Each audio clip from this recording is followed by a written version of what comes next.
esta nueva jornada, nueva sesión, en estas jornadas promovidas por el National Vet Team, por el Equipo Nacional de Formación Profesional de España, con la colaboración del Departamento de Educación del Gobierno vasco, en esta sala Euskalduna maravillosa, con esta temperatura increíble que nos regala Bilbao, y espero que ayer por la noche todos disfrutaseis de las bondades de esta ciudad, de sus pinchos, de sus vinitos, y veo con gran satisfacción que estamos todos y todas aquí hoy para seguir con estas jornadas. Saludo también a todos los que nos están siguiendo en streaming a través del canal de YouTube de SEPIE y que van siguiendo con atención estas jornadas. Y en este segundo día tenemos ahora un primer bloque que es muy especial porque hemos querido afrontar de alguna manera, y con tres ponentes que no voy a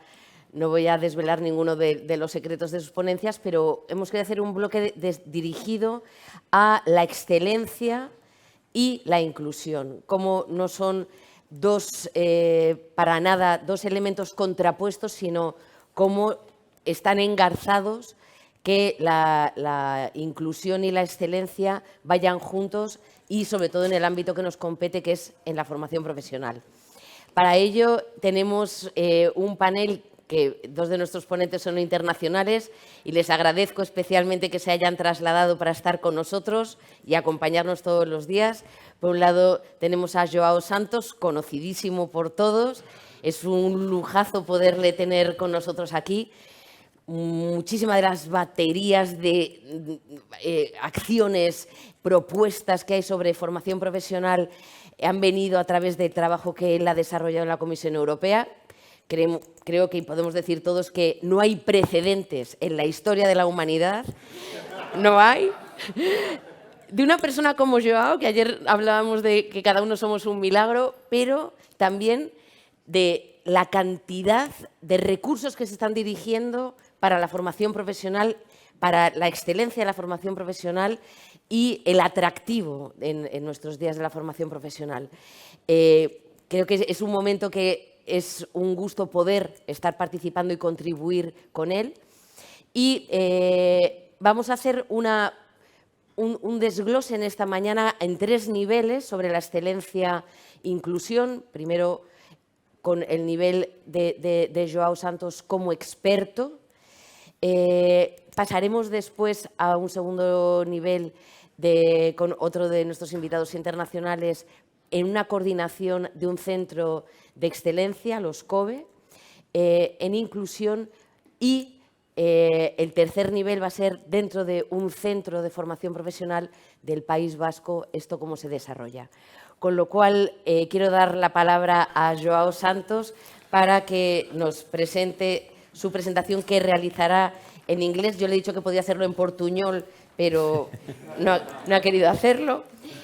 Y lo hará en inglés, pero ha tenido la deferencia con todos nosotros de traducir la presentación en castellano para que sea más sencillo para todos seguirle. Muchas gracias, Joao. Gracias, thank you. Thank you.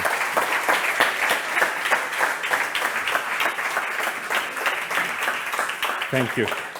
So, good morning to everyone. Thank you, Maria. I always feel that when I hear these presentations, she's talking about someone else, you know, because, but I like it. Thank you very much. But okay, so yesterday we had a very interesting day. It started with Alfonso Gentil from the Erasmus National Agency in Spain, giving the big picture how Erasmus is supporting vocational education and training and inclusion, social inclusion. Then we had Jorge Arevalo, this visionary speaker from the Basque Country, and it's a big pleasure for me to be in the Basque Country. I think it's the region in Europe that I have visited the most times. I've been here many times, not only because I like the Basque hospitality and the friends I have here, but also because the Basque Country, I would say, is a world reference in vocational education and training.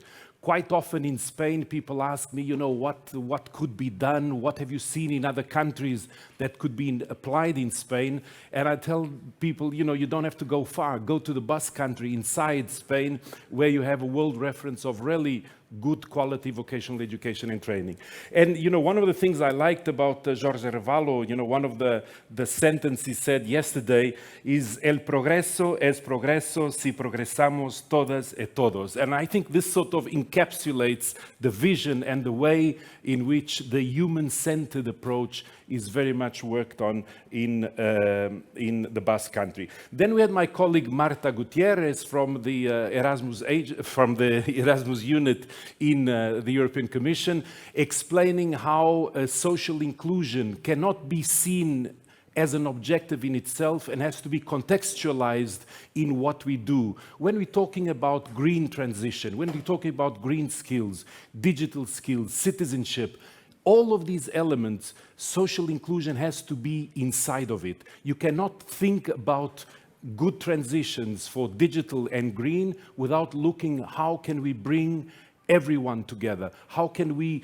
make the perimeters of the digital and green transition, having in mind that it is not only for an elite, it's not only for competitiveness, it's to bring the whole society together. And I think this is a very important element. Then we had Lydia Rufo explaining how the reforms in vocational education and training in Spain are supporting social inclusion, equity, and diversity. And then finally, we had these wonderful roundtables where we heard these young people that went on mobility and how it changed their lives, and how something for me, which I was not aware of this easy reading, these elements that we had, and how we can transform books and information, historical information about monuments in a simple way, not in a childish way, but in a simple way that allows everyone to understand and to be part of society. So we had a very rich day. Let's see how it goes today. I'm going to try.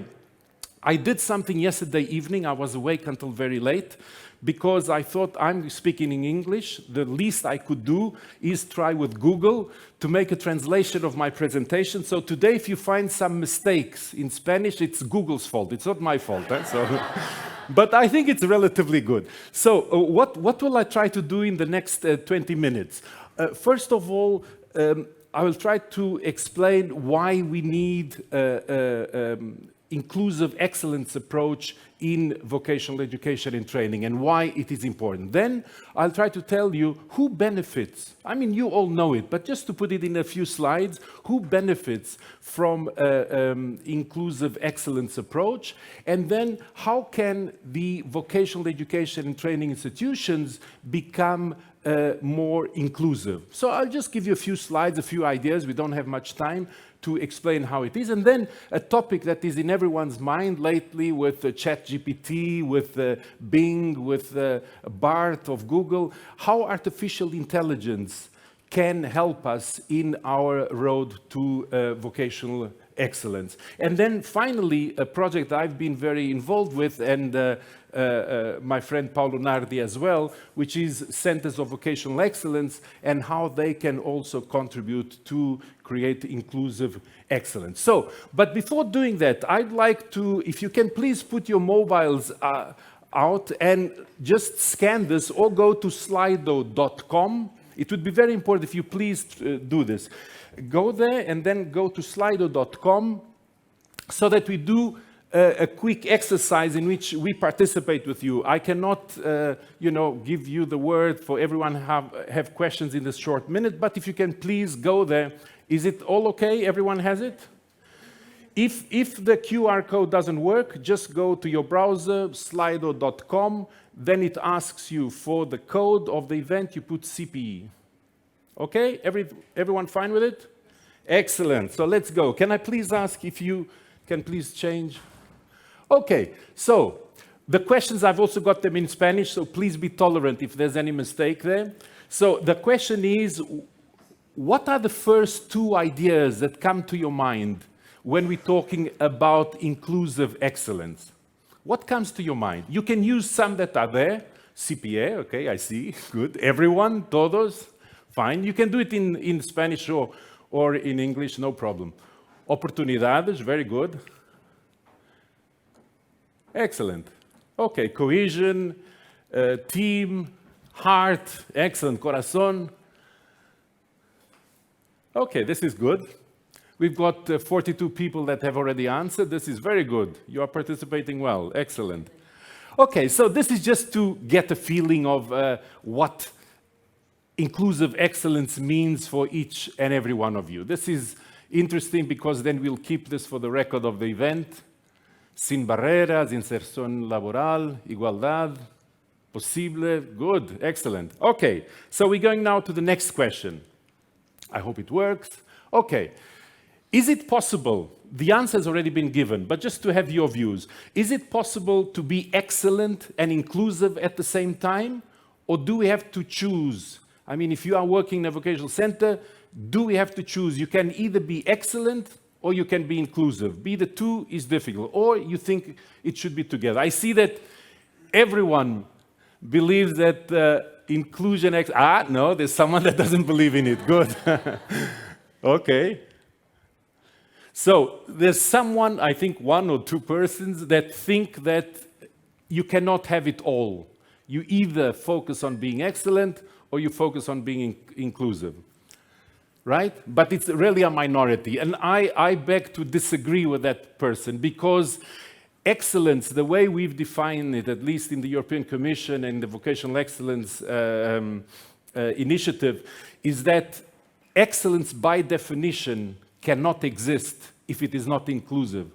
If you are just looking at the very small elite, just want to drag that elite and forget about all the others, then it's not excellence. That's not excellence. By definition, you have to have the two. You cannot think of just being the best and have misery around you, or have people that are completely out of society. That's not excellence. Who wants an excellence like that? If progress is not common, it's like Jorge Ravallo said yesterday, progress is only progress when we all progress together. So that's the way we've conceived excellence. So I would beg to disagree, but it's very good that we had someone that hands this, because it gives me an opportunity to clarify what we mean by excellence. Now, what of the following factors? Over here you cannot see it, but on your mobiles I think you can see what are the factors that are more crucial to develop vocational excellence, or inclusive excellence, I mean. And I see that the majority goes for individualized learning pathways, but equal opportunities for all students is very much also on the top. But clearly it seems that equal opportunities for all students is in the first place. Let's wait just a few more seconds to see. Okay. Fine. So you will get the results. You don't see them here on the screen because there's not enough space, but clearly of the options that are available, the ones that you see most, okay, we already have more than 50 responses. This is very good, but you see they are very close. So first of all, equal opportunities for all students. So this means that irrespective of their background, irrespective of their challenges in life, we should always try to have equal opportunities for all. Okay, this is good, it's going up. Okay, so curricular is also very important, but if we compare with the others, this one is the most important. Thank you very much. Going to the next one, which I think is the last one.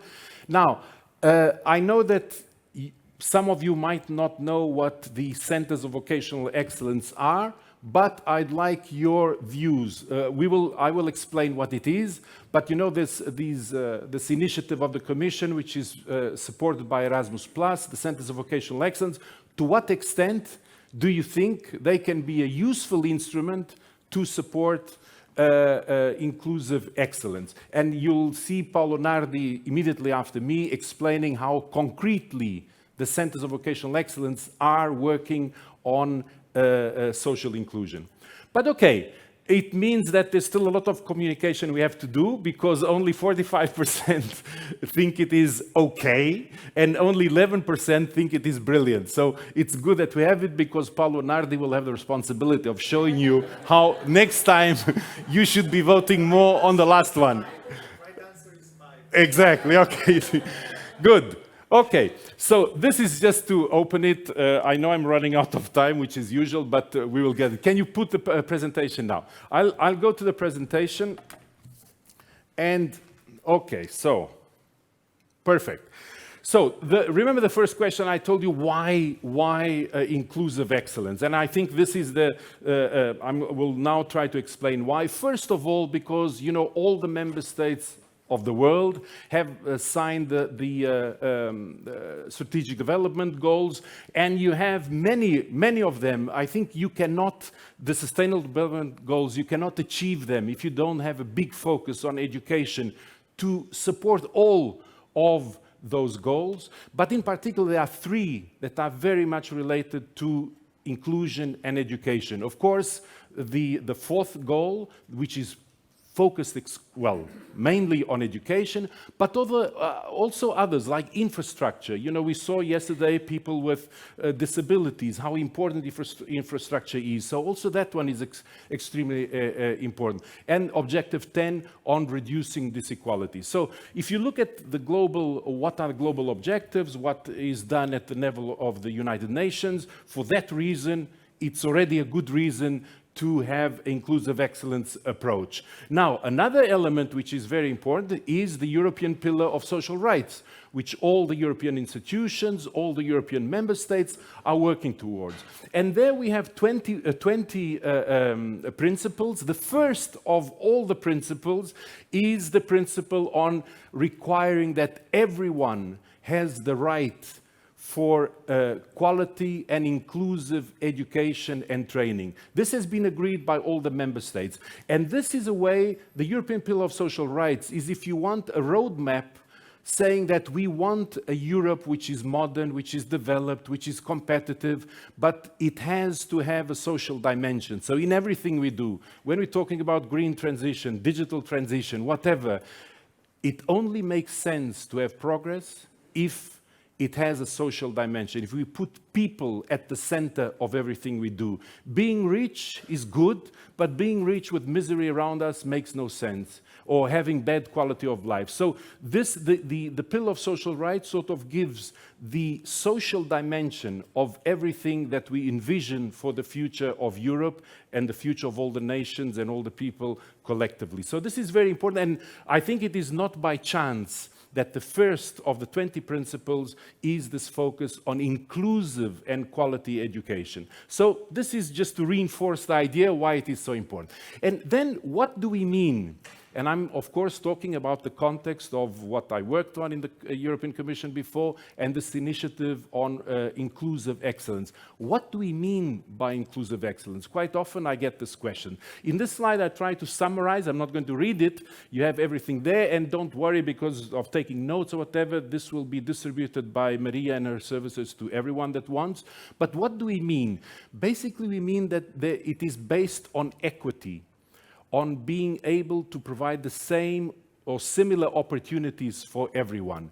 It is sensitive to diversity, that we try, it's not only try, we make sure that in everything we do, in the schools we run, in the way we teach, we always think about the diverse public we have. They can be Spanish, they can be North Africans, they can be people with disabilities, whatever. We try to, not only try, we make sure that whatever we do, we have this diversity ideas in our mind in a permanent way.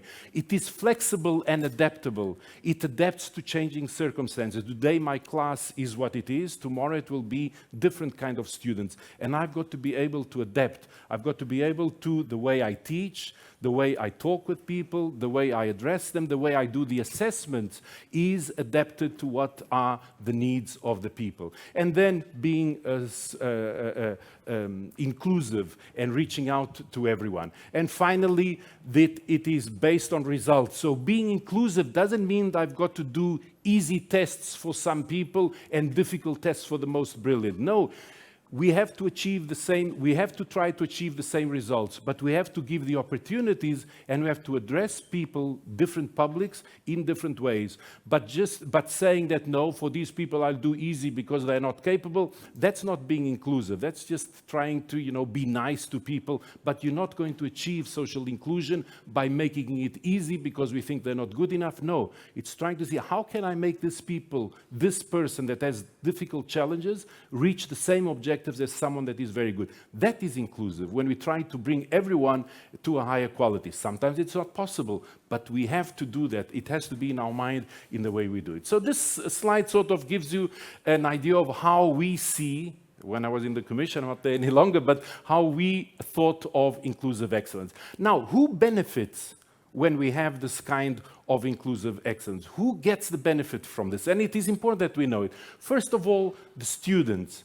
Because if we have this inclusive excellence approach, they will have better results. They will feel more integrated in society. Then the teachers and the trainers, they will feel, if they feel that somehow, if we empower the teachers, if we give them a professional development, that they have the training in order to have this inclusive approach, the teacher will feel that somehow they're contributing to change the world. So it also helps them feel more realized, more fulfilled, that they are doing something important, because they are not only looking at the very good, it's easy to teach very good students, but to reach out to all of them. So it's also good for the teacher. I'm not going to repeat everything that is there. For the training providers, for the vocational education and training providers, it gives them better reputation, because they are doing something which contributes to a better world, to a better society.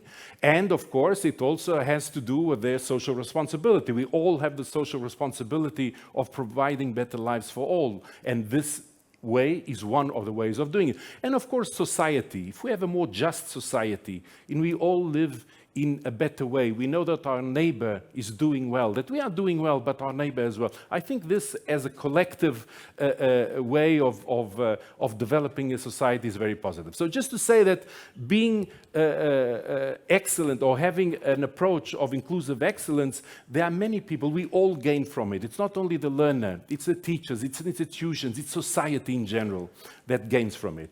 Now, I was in a meeting, I think organized by you, Paulo, a few weeks ago, and Sheimal Majudar was there. He was the former head of UNESCO, UNEVOC, and in one of his slides, I stole one of his slides, I haven't told him, but you know, we're talking about inclusive excellence, and what are we talking about? What people, what kind of people that are not given the opportunities that most of us have, who are they?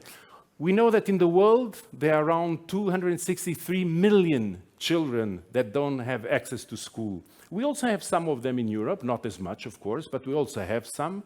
We have 780 million men and women that don't have decent jobs, that are working in horrible conditions. We don't have so much in Europe, but we still have some pockets where this happens in some countries. Digital inclusion, 3.9 billion, almost half of the population don't have access to the internet. So you can imagine, when we're talking about artificial intelligence, when we're talking about education, they don't even have this. You know, we're all talking about new forms of teaching and learning. There's a very big part of the world population that has nothing, and we have to have these people in mind. 15% of the world population are physically challenged, have some disability. We have a lot of these people also in Europe. What are we doing in our schools, in our societies, to help these people have the same opportunities that we all share and we take for granted? What are we doing? We have to question ourselves constantly. 90% of the children, so almost all the children with physical and cognitive challenges, don't even go to school, because, you know, they don't have conditions. Either there's no physical conditions of going there, or the training and teaching process has nothing to integrate them in our societies. These are the people that we are talking about when we're talking about inclusive excellence and why we need to reach out to them. I found this slide very good. It's not mine. I was in the conference there, but it is Sheimal. He's now retired also in India, but he's working on this. Now, how can the vocational education and training, these are just some examples of what we've seen in Europe. The project GIVE that you'll listen to in a few minutes also works on this. So how can the vocational and training institutions become more inclusive? These are just some examples. First of all, you need a strategy. It cannot be just one teacher that, you know, is sensitive to this, that tries to do the work and, you know, has one class where he's really trying to be inclusive. This is good but it's not good enough. Because, you know, you've really got to, when you're talking about infrastructure, for example, so that all children can go there with a wheelchair, whatever, if it's just one teacher that is sensitive, you're going nowhere. I'm just giving an example. So you need to have a strategy. Each school, each region needs to have a strategy for inclusive excellence. Otherwise, it will be very difficult to achieve. You have to have a curricula and ways of teaching which is sensitive to differences, to diversity, and addresses people's needs. You need these individual learning approaches, and we saw that even you, when we had the Slido, you put that as a top priority. Individualize, each learner needs a different approach, and we've got to make sure that we have a system which adapts to that. And of course, I'm going to the last one, you have to continuously evaluate, because sometimes we have good strategies, we have good ideas, which are generally good, but then in practice they don't work exactly how we envision them. So we have to have this culture of constantly, it's not saying that we were bad or we did something wrong in the past, but let's evaluate, let's see how things are going. Okay, they did well, we did the best we could, the strategy we had was good with the information we had, but maybe we have to adapt it. And for that you need this spirit of constant evaluation, of self-criticism. Not criticism to say we were bad people, we didn't think about it, no. But to really think, okay, are we achieving the results? If not, what can we do? How can we change it to make the things go better? So these are just some examples of how vocational institutions can do it. Now, on artificial intelligence. I suppose most of you have already tried ChatGPT, Bard, Bing, you know, all these new things that are there. It's very interesting. I'd really propose you do it. I do it almost every day, and I find really incredible the amount of the help that this can provide.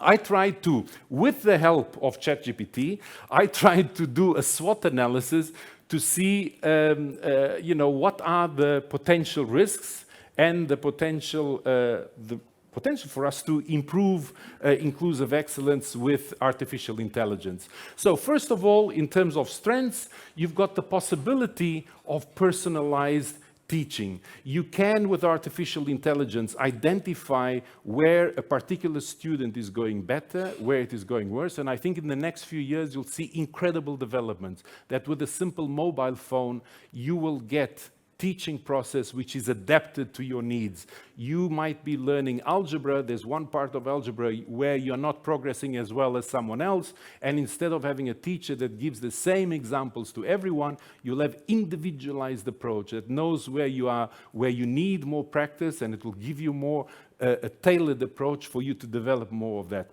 And artificial intelligence will help doing this kind of thing. And if you look at, of course, the threats to this, and there are many, or the weaknesses, there are many weaknesses because you know that there's this issue of bias. You know, artificial intelligence works with information that is out there. If the information that is out there goes into a certain direction, there's a risk that as a result, what you'll get artificial intelligence doing is reinforcing this bias. I'll give you a very small example. Suppose that artificial intelligence is analyzing who is recruited for management posts in the private sector. The conclusion it's going to get, it is white people, it is men of a certain age, and if that is what artificial intelligence gets as a result of analysis of all the information out there, what it will do is when it is selecting or helping to select someone for a new post, for a management post, it will select a man. It will select someone between 30 or 40 years of age, and it will select a white person. So this is just to give you an example, a small trivial example how bias can exist, because artificial intelligence in the end works with information that is out there. If it is going in one direction, if it doesn't care about people with disabilities, it will continue doing that way. So there are some risks with it as well. I'm not going to get into all the details here, but these are things that you have to have in mind when we are developing artificial intelligence in the education sector in general, but also for inclusive. So if I were to give some recommendations of how we've got to make sure that we develop artificial intelligence to be inclusive, you've got a sort of a mini recipe here of things that we should be looking into. First of all, of course, ethics. and the protection of individual information. What is done with the information when you interact with ChatGPT or any kind of artificial intelligence? What happens to that information? Will someone be using it to exploit me commercially? Where will it end? All of this information, you know, whether you are, whether this information will then be used against you, because when you apply for a job, for example, so you are learning, you are interacting with artificial intelligence, the information you have is being stored somewhere. If it is not stored correctly, when you apply for a job in 5 years' time, your employer will know, oh, all these questions, they answered badly, they had difficulties in this or that, I don't want. So, you know, these ethical issues are extremely important. I'm not going to go through all of them, but these are all elements that are extremely important. The bias and discrimination risk, very important. So the way you develop, I think the main message I wanted to pass here is that artificial intelligence can be a tool to help us all in life and in education, but if it is not developed well, but if it is not regulated, but if we are not protected in terms of all the data that it will collect, it can be used against us, and that will be the worst thing that can happen. So it has to be developed in a careful, in a responsible way, and for that you need some level of regulation. The UN, UNESCO in particular, has published a lot of information on that. The European Union is also working on that, but this element is extremely important, because something which is inherently, potentially good can become very bad if it's not used in the best way. Okay, so to my last slides, and I think I'll be more or less in time, the Centers of Vocational Excellence, this initiative of the Commission, which is supported by Erasmus Plus with 400 million euros. There are many Spanish organizations involved in this. I see Inigo in the back. You've got some important Centers of Vocational Excellence which are you also involved in and you are leading. Just one example, but Spain is one of the countries that is most involved in the Centers of Vocational Excellence. And what do they want? What do we want from this initiative? First of all, it is to provide quality skills for everyone, for young people and adults, for regional development, for innovation, for smart specialization, and very important, it's there in the key principles of the Centers of Vocational Excellence, also for regional development and social inclusion. And that's why we have a project like the one you'll hear from Paulo Nardi in a few minutes, because the Centers of Vocational Excellence, although the title is Excellence, and we haven't put inclusion in the title, it is at the heart of what we are trying to do. Because as Jorge Arevalo said yesterday, and I've repeated many times today, there's no such thing as excellence without inclusion. So these are the main objectives. What we also want with it is create ecosystems in which we bring together not only the schools, but the public employment services, social economy partners, trade unions, companies, we bring universities, vocational centers, all of them come together to see what is the local reality in the context where they are working and what do we have to do. Because the characteristics of Madrid are different to the characteristics of a small city somewhere else in Spain or somewhere in Lisbon or in the Algarve where I live. So we have to adapt the reality of what we are providing in terms of education to what are the local challenges. In some areas, there's a lot of migrants. In others, there's no migrants. In some areas, there's a lot of factories. In some areas, there are no factories. So how do we adapt this? We can only adapt this if we interact, if we go out of our school, we interact with society and understand what are the challenges and what society needs, so that we are contributing to the well-being of everyone through the work we are doing in education and training. And of course, the last element of the Centers of Vocational Excellence is we are financing when you get together, not only with your local partners, but when you are getting together with other countries, with partners in other countries. And I think that's the beauty of Erasmus+. It's not giving money, unlike the structural funds, the European Social Fund or FEDER, that gives money for local projects. Erasmus Plus has this beauty of bringing people from different countries together, speaking different languages, different visions of life. It has to do with social inclusion as well, because you get diversity of views. You have someone from Finland working with someone from Seville, and they're working together, trying to address the same problem, share experiences of how we are addressing a certain problem. And this is one of the things we want to the Centers of Vocational Excellence. You need at least 4 countries working together, at least 4 countries, and from each country you need at least 2 partners, one from the education world and another one representative from industry and society. So this is what we're trying to do with Centers of Vocational Excellence. This is my last slide to tell you, first of all, throughout Erasmus Plus, and in particular in the Centers of Vocational Excellence, the award criteria, the way we defined it, if you have a social dimension, first of all, it is required to have.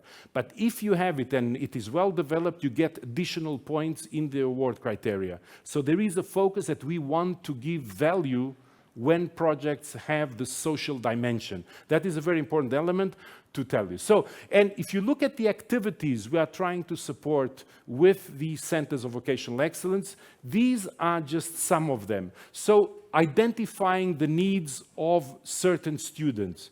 So, we pay for this. The Erasmus program and with the Centers of Vocational Excellence, if you want, you don't know what are the needs of the place where you are, the region where you are. Looking at these needs is one of the activities that we support you with. The continuous development of teachers and trainers that have to change their mentality of not only trying to focus on the good students, because that's easy. Any teacher, you don't have to be a good teacher to have good results from some students. You have to really look at all of them. The development of teachers and trainers, we support. To have a new curricula that is adapted to those needs, we support it through the Centers of Vocational Excellence. To have individual learning approaches, tutors, mentors, that is also supported. This is just an example. We support 20 different kinds of activities. This is just to sort of summarize what are the activities that we support with the Centers of Vocational Excellence with the Erasmus Plus funding. So this is what I wanted to share with you. I'm sure we could go on for a long time. If you want to have, Maria, if you want to organize an event on social inclusion and Centers of Vocational Excellence, a full-day event, I'm happy to contribute to it, but I'm sure it would be boring. But okay, this is basically what I wanted to share with you today. I don't think there's the time for questions, but if there's any, we will share the presentation with you. And if there's any question, you can always, you know, in my, I think it's here, in my LinkedIn account, almost every day I continue posting a lot of information. You can follow it or send me a mail. Thank you very much.